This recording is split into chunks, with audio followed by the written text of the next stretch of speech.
ও মা, ভিখারির মেয়ে দেখছি সিংহাসনে বসে আরামে নিদ্রা যাচ্ছে। মরে যাই মরে যাই।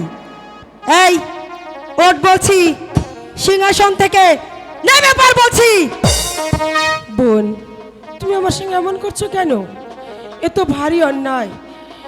তুমি এসেছো কাল আর আমি এসেছি আগে, কাজেই এমন ব্যবহার তুমি আমার সঙ্গে করতে পারো না। তাই নাকি? এমন ব্যবহার আমি তোমার সাথে করতে পারবো না? তুমি কি জানো মহারাজ আমাকে কেন বিবাহ করে এনেছে? কেন? এই রাজ্যের রানী করার জন্য। আর তুই কি জানিস তোকে কেন বিবাহ করে এনেছে? কেন? আমার একজন পদসেবিকা দাসীর প্রয়োজন, তাই তোকে এনেছে আমার দাসী করার জন্য। না, আমি বিশ্বাস করি না। তাই বলছি তুই সিংহাসন থেকে নেমে পড়। না, এই সিংহাসনের উপর তোমার যতটা অধিকার আমারও ঠিক ততটাই, কাজেই এই সিংহাসন থেকে আমি নামবো না। তুই সিংহাসন থেকে নামবি না? না। তোকে যে কি করে সিংহাসন থেকে নামাতে হয় তাই এই মীনা কুমারীর খুব ভালো করে জানা আছে। এখনো ভালো ভালো বলছি, নেমে পড় বলছি। আমি তো বলছি আমি নামবো না। নামবি না?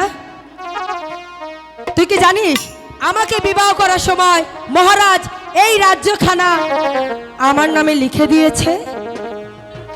এখন হতে আমি হচ্ছি এই রাজ্যের রানী। তাই বলছি তুই ওই সিংহাসন থেকে নেমে পড়। না, আমি কিছুতেই নামবো না। নামবি না? না। নামবি না? নামবি না শয়তানি! মেরো নামে রোনা, ও গো আমার দিদি গো, ও দিদি, মেরো মায়া মারে গো, ও গো আমার দিদি।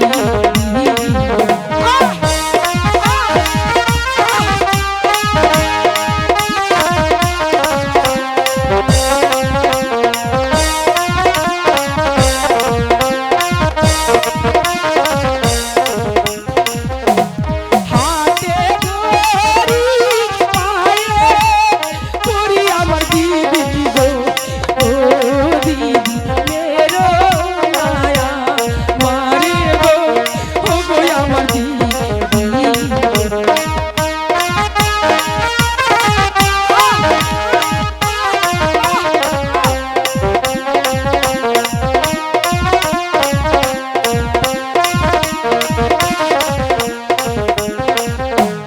বিনা দোষে মারলে ও গো আমার দিদি গো, ও দিদি, যাবো প্রাণে ওরে গো, ও গো আমার দিদি।